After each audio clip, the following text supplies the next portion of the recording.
Stations of the Cross. From the earliest of days, followers of Jesus told the story of his passion, death and resurrection. Pilgrims to Jerusalem were anxious to see the sites where Jesus was. These sites become important personal connections with Jesus. After many years and people moving around, it was no longer easy or even possible to visit the holy sites. By the 1500s, people all over the world started creating replicas of the places along the route in Jerusalem. Eventually, these shrines became the 14 stations we now know and celebrate. You may be wondering why the sites are called Stations of the Cross. The word station comes from the Latin word that means to stand. We are walking from Christ's trial to his crucifixion at Calvary, and we stop and stand at certain sites, stations, that commemorate various events that took place along the way. As you come to each station, you stop, pray, read the scriptures, pray the prayers, and contemplate the situation before moving on. As you walk from one station to the next, your walking becomes a devotional act, because you are walking with Jesus as he walks to Calvary. First station, Jesus is condemned to death. Jesus stands in the most human of places. He has already experienced profound solidarity with so many on this earth, by being beaten and tortured. Now he is wrongfully condemned to punishment by death. His commitment to entering our lives completely begins its final steps. He has said yes to God and placed his life in God's hands. We follow him in this final surrender, and contemplate with reverence each place along the way, as he has broken and given for us. We adore you, O Christ, and we bless you. Because by your holy cross you have redeemed the world. As I view the scene, I become moved by both outrage and gratitude. I look at Jesus. His face, the crown of thorns, the blood, his clothes stuck to the wounds on his back. Pilate washes his hands of the whole affair. Jesus' hands are tied behind his back. This is for me, that I might be free, that I might have eternal life. As the journey begins, I ask to be with Jesus, to follow his journey. I express my love and thanks. Second station, Jesus carries his cross.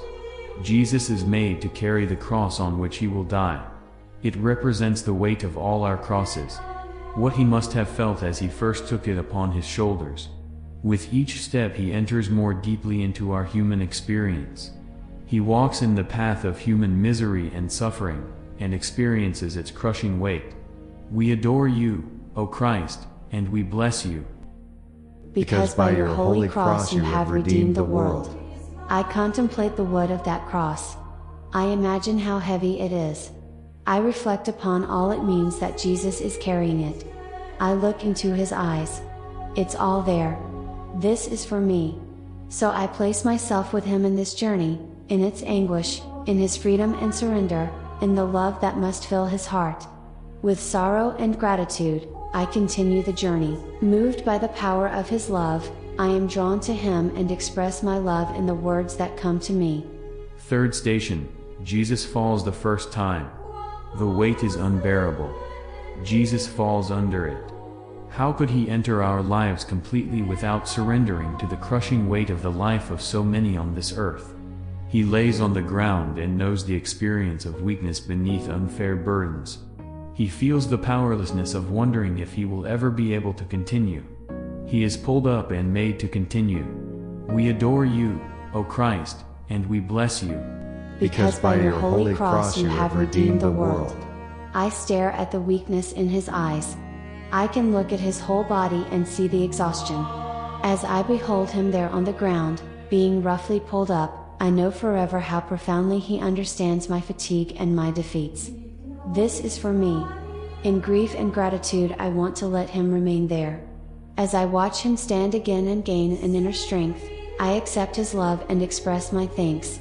Fourth station, Jesus meets his mother.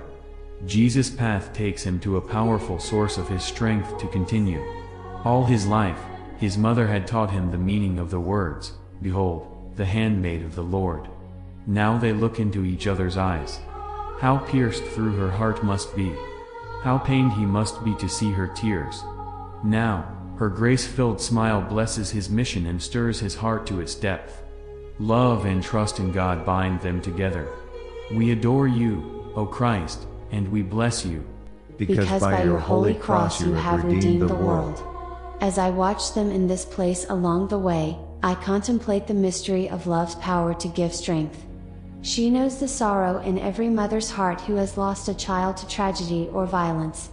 I look at the two of them very carefully and long for such love and such peace. This is for me, such incredible freedom, the availability of a servant. I find the words to express what is in my heart. Fifth station, Simon of Cyrene helps Jesus to carry his cross. Jesus even experiences our struggle to receive help.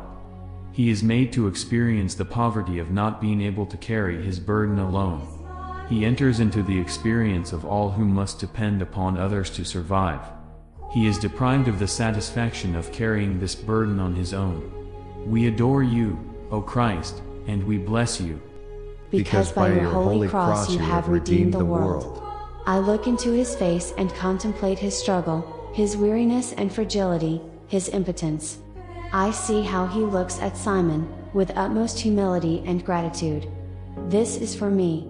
So I feel anguish and gratitude. I express my thanks that he can continue this journey. That he has help. That he knows my inability to carry my burden alone. I say what is in my heart, with deep feeling. Sixth station, Veronica wipes the face of Jesus. Jesus' journey is at times brutal. He has entered into the terrible experiences of rejection and injustice. He has been whipped and beaten. His face shows the signs of his solidarity with all who have ever suffered injustice and vile, abusive treatment. He encounters a compassionate, loving disciple who wipes the vulgar spit and mocking blood from his face. On her veil, she discovers the image of his face, his gift to her, and, for us to contemplate forever. We adore you, O Christ, and we bless you. Because by your holy cross you have redeemed the world. What does the face of Jesus hold for me? What do I see, as I look deeply into his face? Can I try to comfort the agony and pain? Can I embrace him, with his face so covered with his passion? The veil I behold is a true icon of his gift of himself. This is for me. In wonder and awe, I behold his face now wiped clean, and see the depth of his suffering in solidarity with all flesh. Seventh station, Jesus falls the second time. Even with help, Jesus stumbles and falls to the ground. In deep exhaustion he stares at the earth beneath him. Remember, you are dust and to dust you will return. He has seen death before. Now he can feel the profound weakness of disability and disease and aging itself, there on his knees, under the weight of his cross. We adore you, O Christ, and we bless you. Because by your holy cross you have redeemed the world. I contemplate Jesus brought very low. As I behold him there on the ground, with all the agony taking its toll on him, I let my heart go out to him. I store up this image in my heart, knowing that I will never feel alone in my suffering or in any diminishment, with this image of Jesus on the ground before me. This is for me, so I express the feelings in my heart. Eighth station, Jesus meets the women of Jerusalem. The women of Jerusalem, and their children, come out to comfort and thank him. They had seen his compassion and welcomed his words of healing and freedom. He had broken all kinds of social and religious conventions to connect with them. Now they are here to support him. He feels their grief. He suffers, knowing he can't remain to help them more in this life. He knows the mystery of facing the separation of death. We adore you, O Christ, and we bless you. Because by your holy cross you have redeemed the world. I look at their faces so full of love and gratitude, loss and fear. I contemplate what words might have passed between them. I remember all his tender, compassionate, merciful love for me. I place myself with these women and children to support him. This is for me. So, I let this scene stir up deep gratitude. Ninth station, Jesus falls a third time. This last fall is devastating. Jesus can barely proceed to the end. Summoning all this remaining strength supported by his inner trust in God, Jesus collapses under the weight of the cross. His executioners look at him as a broken man, pathetic yet paying a price he deserves. They help him up so he can make it up the hill of crucifixion. We adore you, O Christ, and we bless you. Because by your holy cross you have redeemed the world. I pause to contemplate him there on the ground, the brokenness that makes me whole, the surrender that gives me life.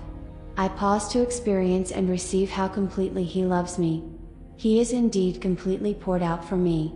As I treasure this gifted experience, I express what is in my heart. 10th station, Jesus' clothes are taken away. Part of the indignity is to be crucified naked. Jesus is completely stripped of any pride. The wounds on his back are torn open again. He experiences the ultimate vulnerability of the defenseless. No shield or security protects him. As they stare at him, his eyes turn to heaven. We adore you, O Christ, and we bless you. Because by your holy cross you have redeemed the world. I pause to watch the stripping. I contemplate all that is taken from him and how he faces his death with such nakedness.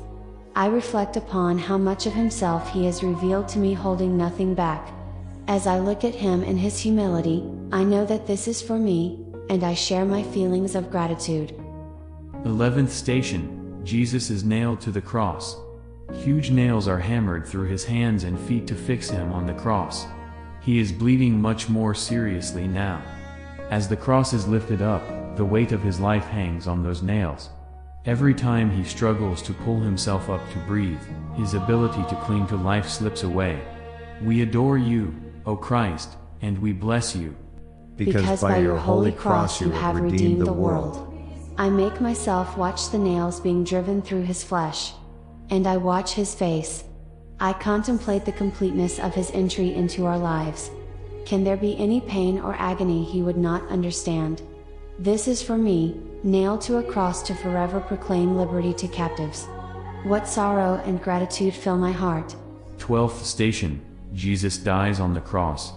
Between two criminals, a mocking title above his head, with only Mary and John and Mary Magdalene to support him, Jesus surrenders his last breath. Into your hands I commend my spirit. We adore you, O Christ, and we bless you. Because by your holy cross you have redeemed the world. I stand there, at the foot of the cross, side by side with all of humanity, and behold our salvation. I carefully watch and listen to all that is said. And then, I experience the one who gives life pass from life to death, for me. I console Mary and John and Mary. And let them console me. This is the hour to express the deepest feelings within me. 13th station, the body of Jesus is taken down from the cross. What tender mourning! Jesus' lifeless body lies in his mother's arms. He has truly died, a profound sacrifice, complete. We adore you, O Christ, and we bless you. Because by your holy cross you have redeemed the world. I behold this scene at the foot of the cross. I contemplate touching, caressing his body. I remember all his hands have touched, all who have been blessed by his warm embrace. I pause to let it soak in. He knows the mystery of death. He has fallen into God's hands, that I might love as I have been loved. I pour out my heart to the God of all mercies. 14th station, Jesus is laid in the tomb. They take the body of Jesus to its resting place. The huge stone over the tomb is the final sign of the permanence of death. In this final act of surrender, who would have imagined this tomb would soon be empty, or that Jesus would show himself alive to his disciples, or that they would recognize him in the breaking of bread? Oh, that our hearts might burn within us, as we realize how he had to suffer and die so as to enter into his glory, for us. We adore you, O Christ, and we bless you. Because by your holy cross you have redeemed the world. I pause to contemplate this act of closure on his life. In solidarity with all humanity, his body is taken to its grave. I stand for a moment outside this tomb. This final journey of his life has shown me the meaning of his gift of himself for me. This tomb represents every tomb I stand before with fear, in defeat, struggling to believe it could ever be empty. In the fullness of faith in the risen one, I express my gratitude for this way of the cross. I ask Jesus, whose hands, feet and sides still bear the signs of this journey, to grant me the graces I need to take up my cross to be a servant of His own mission.